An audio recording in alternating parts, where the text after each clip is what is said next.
Who do you love the most in the world? My family. Good. Who in your family? Pick one. All of them. You're very politically correct. Cool. Every day, like literally once a day, genuinely sit there for 5 minutes and make pretend one of them got shot in the face. Roaches! Hi everyone, it's me again. Squish Gang is present as always, and today we are here to talk about the Tiny Meat Gang x Gary Vee podcast. I also want to thank everyone as always for the support on the channel recently. Thank you so much, Erithgo, for this beautiful mic arm and these fun little squishmallows. And thank you to everyone who's been watching the live streams, commenting, watching, anything, just existing in the same space as me. I am so honored. Today, we're going to talk about Gary Vee and the Tiny Meat Gang podcast after you like, comment, and subscribe. Also, for those of you who don't know, there's an Amazon wishlist down below to support the channel if you so desire. So Gary Vee is what I like to call an internet grifter or a self-help guru with a tale as old as time, that I have inherited wealth and thus I have somehow magically brought it out of thin air, and all of my get-rich-quick schemes that require being rich before you've started are something that everyone should be able to do easily, without any question. Everybody can be rich, which in itself doesn't make sense due to this, literally how capitalism works. Tiny Meat Gang podcast, for those of you who don't know, is a podcast with Cody Ko and Noel Miller, two pretty well-respected internet commentators on YouTube. And they have actually previously made a lot of satire based on Gary Vee and the things he says, like, you need to wake up in the morning and pretend that your mom's not alive so you can be grateful for the life that you're going to have and lead that day. Gary Vee recently has kind of been really into the NFT market and has been talking to other influencers allegedly about said market and the ways that they can utilize it to their advantage. So they've been kind of doing some like pump and dump schemes allegedly. And in this time, Gary Vee came on the TMG podcast and talked about his experiences with the market and the ways that he wants to exercise moving along NFTs in the blockchain. So parts of the video: who is Gary Vee, influencers and NFTs, and the podcast. So who is Gary Vee? Gary Vee is a combination of like your basic self-help guru, but also kind of your modern internet grifter. Think Logan Paul and the Face Clan, for example. So Gary Vee is in his mid-40s. He got infamous for his self-help videos that he had, where he'd talk about things like investing huge sums of money into things and working 110 hours a week to get this obscene level of wealth that he has, where he even talks about how he wants to buy, is it the football team or a basketball team? The Nets? I don't know what type of team that was. I don't know sports. But with a lot of things like trying to buy his NFTs, which are literally just Sharpie drawings on a piece of paper. But there was a clip on the Impulsive podcast where Logan Paul talks about how Gary Vee had like Logan Paul, Mr. Beast, himself, and Gary Vee also was obviously there, and a few other influencers talking about how they need to get their fans on NFTs and they need to put money into the blockchain and the NFT market to gain as much profit as possible. No. Gary Vee, it's like fucking 11 p.m. just out of nowhere, just calls me and he's like, yo, I got like 30 people to call, hop in. I'm like, I don't care. He's like, it'll be the best decision of your life, just get in. I was like, okay. Yeah. And so I just joined the call and I just see like Logan and I don't even know these other people. I don't want to put them on blast. Every heavy hitter you can imagine who's worth $1 billion was on this one call, and Gary Vee is in the little corner, the little square. He's going, CryptoPunks. It's gonna be huge. It's gonna be the next Facebook. All of us were like, okay, everyone's Gary. Judging. I'm texting Logan. I'm like, Gary lost his mind. Bro, all of us were like, yo, Gary's nuts. Yo, Gary was right again. Yeah. What the fuck? Oh, we gotta keep the story going. So there's like all these like very successful people in this call, and Gary's just like, everyone shut the fuck up. Here's what you're gonna do, and you're gonna do it right now. You're all gonna buy a bunch of CryptoPunks, and we're all just like, he's like, who here owns one? And like one guy raised his hand, and it's because Gary bullied him into buying it the day before. And we're all just like, are you sure, Gary? And we're asking questions, and he's like, just buy it.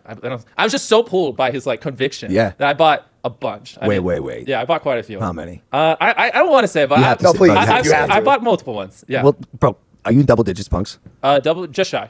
Okay, cool. So he's imagine he just said 60. No. 3 zombies. I bought like 8 of them, and they did pretty good. And any zingers? Any like real special ones? I had some that like whatever 20, 30x. Now, for those of you who don't know, Logan Paul had what he's now marketing as an NFT, but before was a cryptocurrency called Dink Doink that had a nice little song, and it goes like, Dink Doink, you're my favorite coin. Dude, now that I have like a now that I have a pop filter, I'm just gonna act up, you know. Ding doink, you're my favorite coin. Want you to dink on my face, take a doink on my chest, yeah, yeah. Ding doink, you're my favorite coin. Why don't you come on over, take pictures of my feet, yeah, yeah. So yeah, Gary Vee has been allegedly kind of in that market, and also kind of does the Darman-esque videos about with the emotional music, which these videos tend to be applied to kind of the lace up your bootstraps and get to work type of people, kind of your working class. But at the same time, one, like I said, requires extremely high risk investments that a lot of people are not able to do, requires a substantial basis of wealth, or a time dedication that a lot of people cannot do, because a lot of people have to support families, have debts to pay, have a lot of things that are not, they need access to the money that they make from their, so maybe perhaps a 9-to-5 as easily as possible. And I think the way people look at the world right now, because it's such an incredible time, is actually the quickest tell to who they are. If you think it sucks or it's bad, you have losing pessimistic DNA. And if you think it's awesome and phenomenal, you have optimistic winning DNA. And I believe that to be true. And so that's where we're at. We're beating ourselves up. Like, everybody sucks at something, right? Like, we all have shortcomings and we all have strengths. And for me, it's like, why don't we just audit that? Like, why don't we just look at it that way and be like, all right, well, I'm good at this, but I'm not good at that. Like, and then I only focus what I'm good at, right? Like, I don't dwell that I can't fix shit around the house. I call somebody to fix it. Like, I'm not like, I'm not a man, I don't give a fuck. Like, I don't get it. Like, we all, like, I also think it's awesome that I'm so emotionally stable and I'm the emotional backbone of everybody. Is that what a dude's supposed to do? Like these cliches, these stereotypes, they're so silly. I'm fully in love with myself. But I'm also fully in love with everybody else too, right? It's not like it goes both ways. Like, I tell people to buy into me, that work for me, it's because I buy into them first. Like, I don't need anybody to gain trust with me. It's there. Like, I believe that the human race is so grossly underrated. We are good. Of course we have some bad. There's fucking 7 billion of us. Part 2, quickly, we're gonna talk about influencers and NFTs. Like I just talked about Dink Doink, right? So there's been quite a few kind of pump and dump schemes that have occurred. There's been things like Dink Doink, like I mentioned, there was it was not called Free the Children, but it was something along, it was very close in alignment with that term that was done by Face Clan, and it had a couple of Face Clan members, and it had rice gum in it, and it was this like coin that was supposed to go to charity, but when you look at the statistics, it was a huge pump and dump crypto scheme where no one has really seen where the money has gone for that one. And there's been a lot of influencers and celebrities buying Bored Apes. Eminem bought one. Paris Hilton's gotten some. And these Bored Apes, which, by the way, when you put the money in from Ethereum to, like, actual money, are, like, tens of thousands, if not hundreds of thousands of dollars. Which this is the thing you're supposed to be investing in, right?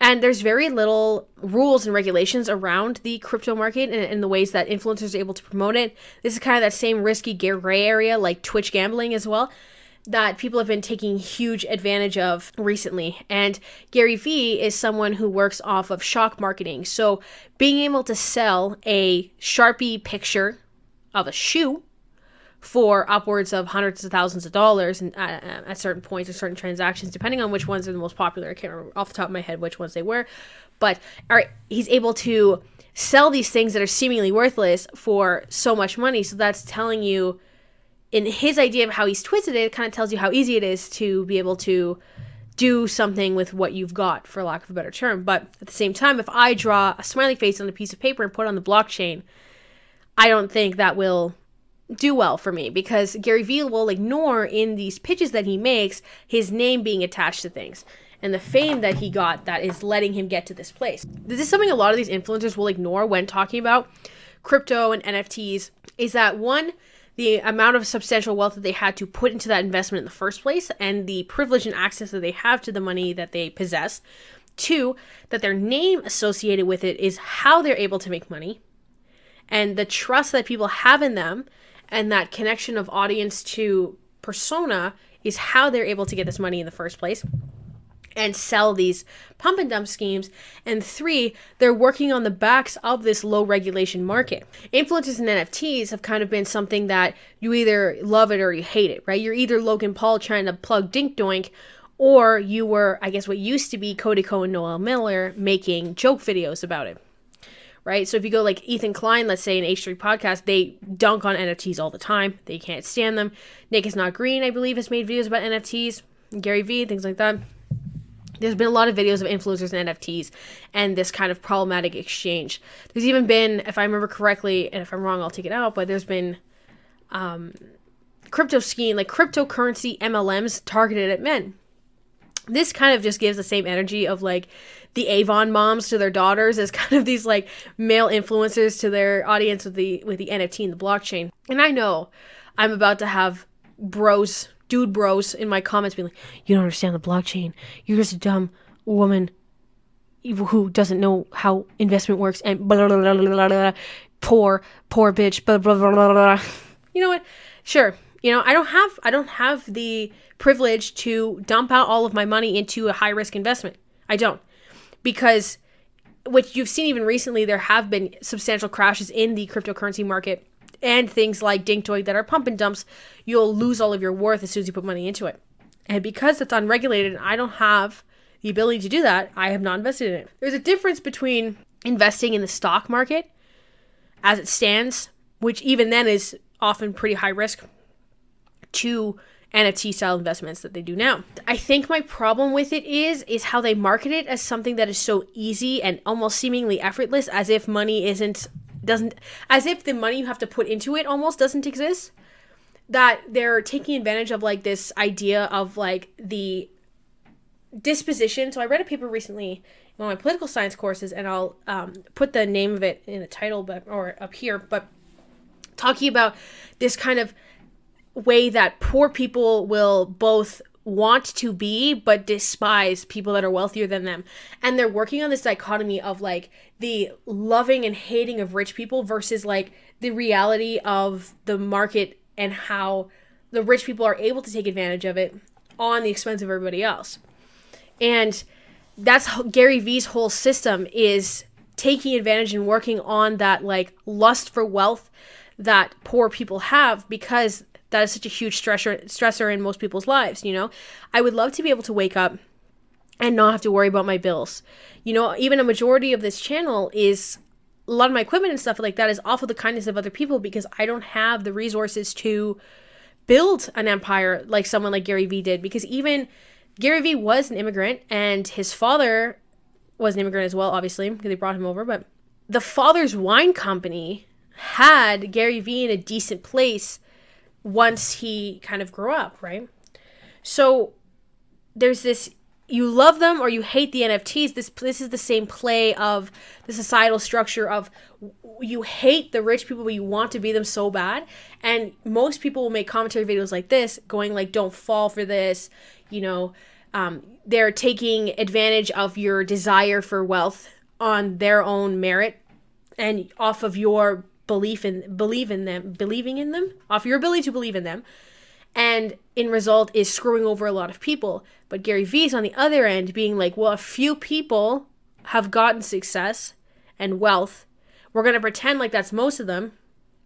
And then I'm also going to say that like I laced up my bootstraps and yada, yada, yada, ignoring the fact that there were systems that were beneficial to him, because Gary Vee is not like me, okay? Coming from my dad who works at a grocery store. Like, it's not his father has a substantial wine company. You can debate Gary Vee's upbringing as much as you want, and I can be wrong, and that's totally okay. But at the same time, there's his current structure of rhetoric of wealth and economy still falls under kind of that cognitive dissonance of the risk at hand for these investments and how it can ruin someone's life.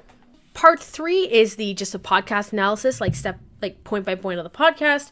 So when I looked at the podcast, I noticed that there were clips of Cody Ko and Noel Miller making fun of Gary Vee. I was like, well, why are they doing this? But thankfully they do acknowledge this later in the episode. But it just kind of starts with UFC updates. How's Noel doing? How's Cody doing? Cody went to Alberta or something. Nothing, or he hadn't gone. He had gone somewhere. Gary Vee comes in, and Gary Vee speaks in a very open-ended fashion. Gary Vee leaves a lot to the imagination. You do, man. Everyone's always asking you to explain things and give advice on things, but no one ever asks you, man, how are you doing? Yeah, that's very nice of you. I appreciate that. I am doing really well, man. When you keep shit super simple, it kind of works itself out, you know? What This is because this is a rhetorical tactic as well, because when you are trying to have a speech or a conversation with somebody, if you leave an open end or a strong sense of nuance, oftentimes people will over dramatize or overcomplicate things in their minds, or will lean positively or negatively depending on the situation. So if Gary Vee says something like, I came from a working family, it might not necessarily mean working class. It can be someone who had a job and they're upper or higher class themselves. It just depends. Like, that's not so. I'm not saying that's something that he said. I'm saying that's like an open-ended style of question. But he talks in almost like prose, or like Shakespearean prose, but without like the Old English, Middle English, or whatever. It's all of these like weird. I'll put in clips because you can't. It's hard to explain if you don't hear it. But it's just to kind of leave this, because it makes it so you can't pin him to anything. You can't give him shit for something because you don't really know what it is. You don't really even know what he's talking about. And there's so many times that in the podcast, Cody and Noel pause and go, what are you talking about? What are you even saying? Gary Vee says then that business is his natural talent.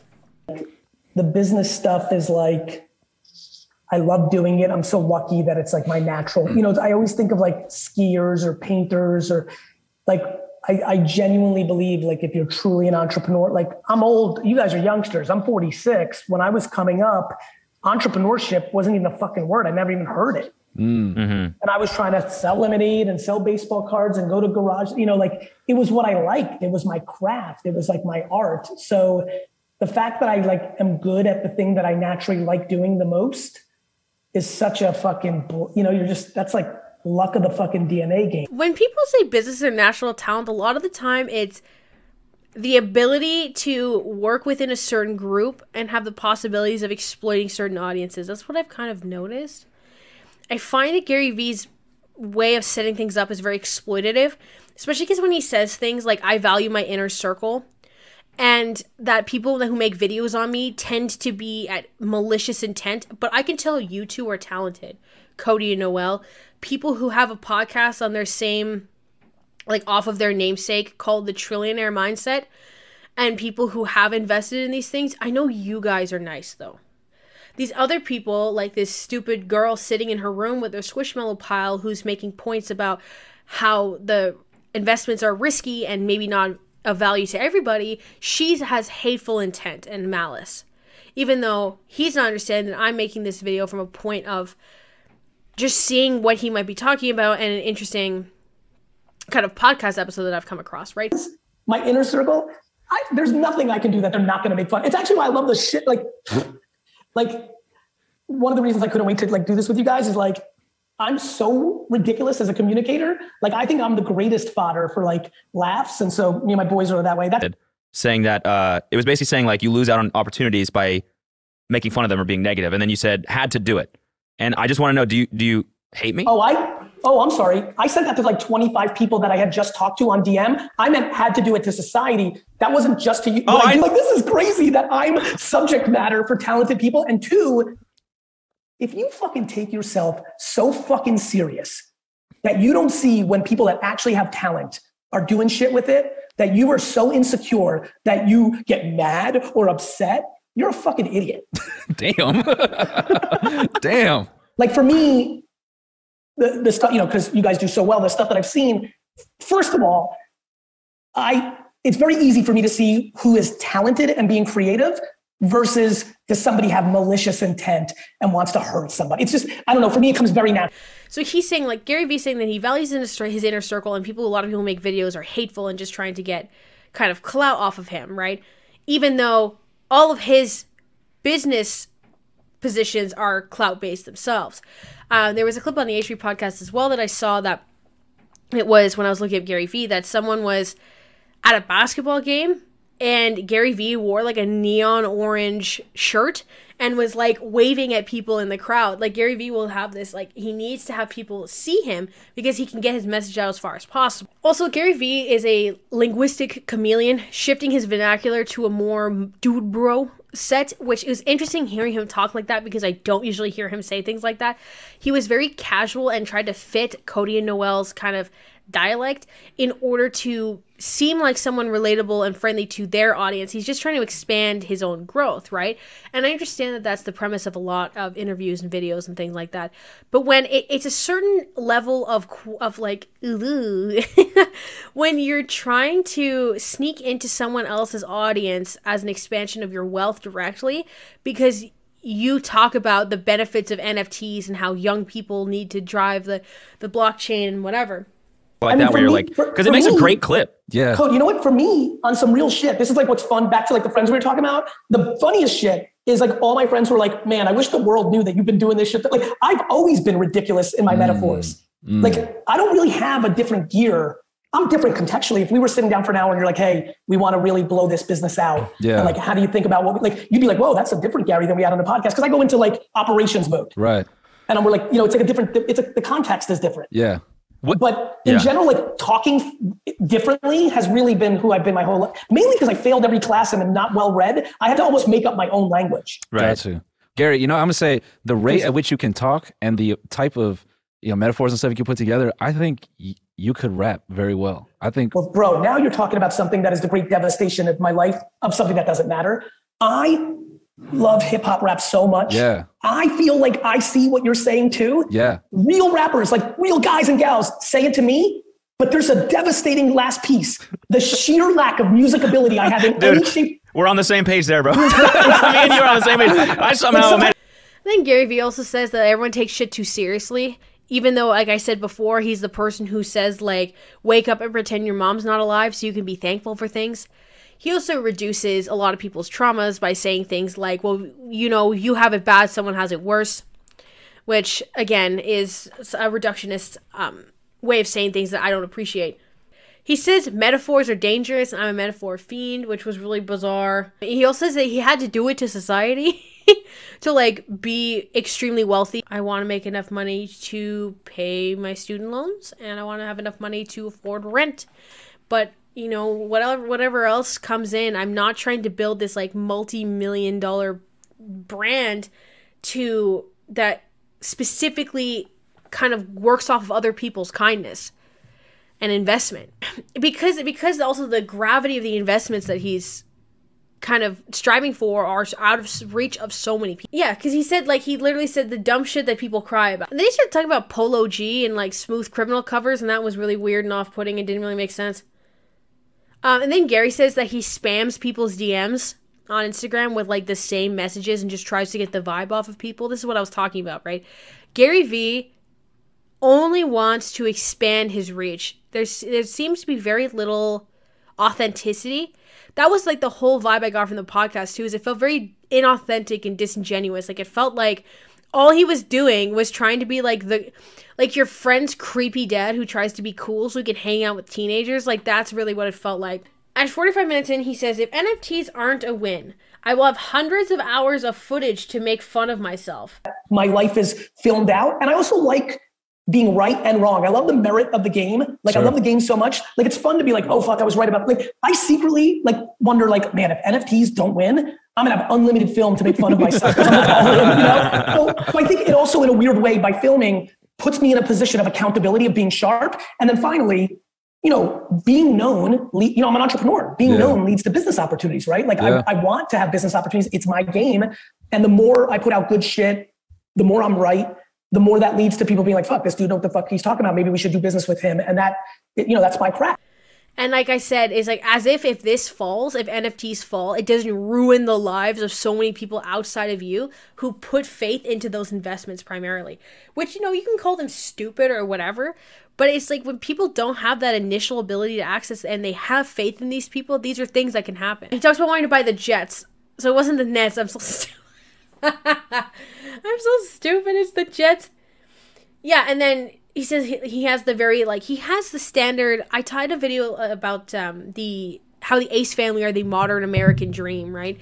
Gary Vee is that same thing. So instead it used to be the American dream was you come from your immigrant country, you start a small business in the United States, and then you have enough money to like have a house and you raise a family. Now the American dream is, it seems to have developed into this like kind of Hollywood-esque, like you need to be like this like really good looking hyper affluent person with a family, but you have to be like a multi-millionaire, 10 100 whatever millionaire, billionaire even, and be this like rich influence who can like guide other people to wealth and personal success, even though his tips are like just have money, run around at garage sales and flip things, or gentrify. He's just saying to gentrify stuff, which is ruin thrifting for low-income people. Enforce these systems that disadvantage other people further in hopes for your own gain. He wanted to be correct historically. He pushed the idea of NFTs. So he said NFTs that he made were something that was authentic, and he wanted to be give something to his audience. Like, no. NFTs, you know about a lot of NFTs. Who's got the ugliest NFT art? Are you goading me into... Yeah, I can hear the background. I mean, the answer is me. No, that's not what we were doing. That's not what we were doing, no. Listen, I'm famously, I thought I was doing a good thing because, it had to be provenance and I was going to draw it and it came from my soul and I was going to doodle it and I was like all proud of it. I was like, this is important. If I'm going to build this Disney Pokemon Transformers-like world from day one, the fact that it came from my heart and my brain and my soul and my fucking Sharpies, that's authentic. And I was like all proud as shit. It comes out, it crushes. But like, everyone's like, you fucking asshole. These kindergarten drawings suck shit. My fucking 3-year-old niece can. And I was like, and so like, there's a lot of people that think Be Friends is actually the answer. Damn. It does kind of seem like a commentary. He's like, well, people call my little drawing shit. Like there's like I didn't work hard. There's a video recording of him. It takes him 30 seconds. Not even, right? It's not something that's good and authentic. You know that because you wouldn't be putting them in a system for hundreds of thousands of dollars, and then at the same time you're trying to make NFT restaurants that make this like upper class group like exclusiveness to these like insane investments. So if anyone wants to have access to you, they've had to have put money into these like potentially life ruining investments. Like if you put in money like that to like Dink Doink, you would have been fucked. Like it's it's just so mind-boggling to me. And then he says that, like, it's just contractual exchanges, which I thought was funny because I actually said, pyramid schemes are contractual exchanges. Social media is not the same given the regulations, lack of control. And people can have social media accounts because he said, like, it's the same thing as, like, when people were trying to grind, like, Twitter, Instagram, YouTube. Me making these videos for free for y'all is not me requiring that you invest in me. On the whole thing. Like, it seems kind of ironic a little bit. Well, I'll tell you, it's actually the reverse. It's ironic if you think it's all about the subjective art. Mm-hmm.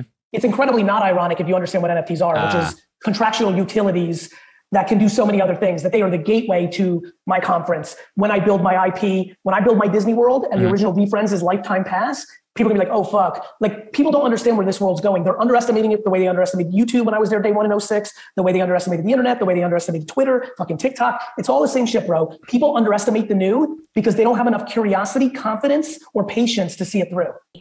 I have the option to help support the channel as someone who is small, a very small creator in college and things like that. But I'm not saying like we're gonna change society by this like Amazon wish list and you need to directly line my pockets with these obscene amounts of money. Like if you do not need to buy anything to watch these videos. This is free to you, right? Except for like ads, I guess ads if it's costing you time or whatever, right? There's no monetary investment required to consume this content. If no one ever does anything extra for me again, then that's perfectly fine. And that's like the relationship here, the relationship with social media. There's no requirement of investment. So he's comparing like money, which is something that so many people work and live paycheck to paycheck. He's comparing that to like the 20 minutes it takes to watch a video like this or something like that, which is absurd. You can't compare money that people need, especially because, like I said, the amount of money that these NFTs cost in Ethereum or converting Ethereum in your Bitcoin wallet or whatever, or crypto wallet, sorry, it's not, these things aren't comparable. I hate these like false equivalencies. This free thing that got big because I said it was going to be big, now money thing will be big because I said so. Even though those two things aren't comparable. The one thing is a pastime that people would enjoy anyways, but can now be monetized through AdSense. And the other one is like take their money and run with it. And it's not, those are not comparable things. In conclusion, there's definitely like a moral dilemma when it comes to talking about like Gary Vee and Cody Co, especially because I even saw the argument in my comment section, because like Cody Co seems to be getting into these things, but then he was like a reliable character in the space, but then you're worried that if he's a reliable character, then he might get you into one of these schemes, and there's a whole lot of these questions. I don't really know what they're going to do. I don't like the podcast because of how they gave Gary Vee a platform to be a grifter, and we're just like entertaining everything he was saying, which was really bizarre. Like they didn't challenge him on much, even though the things he was suggesting were very outlandish, especially because their audience seems quite young. Or at least Gary Vee's, I don't know. It left a weird taste in my mouth, because it was a space where there was someone that I find very problematic in a unique way, because you don't have to be mean and rude to be problematic. You can have a smile on your face and make all your fun little comments and still be problematic. But at the same time, I don't know, it just makes me feel weird. I didn't like that. I didn't appreciate that personally, but that's to each their own. Anyways, hope you guys liked the lighter video. And, yeah. Squish Gang says goodbye. And you guys have a great one wherever you are. Bye. Holy shit, this guy is so pretty right now. You thought it was a trap. You thought there was going to be a Shrek up there, didn't you? Okay, fine. He's over there.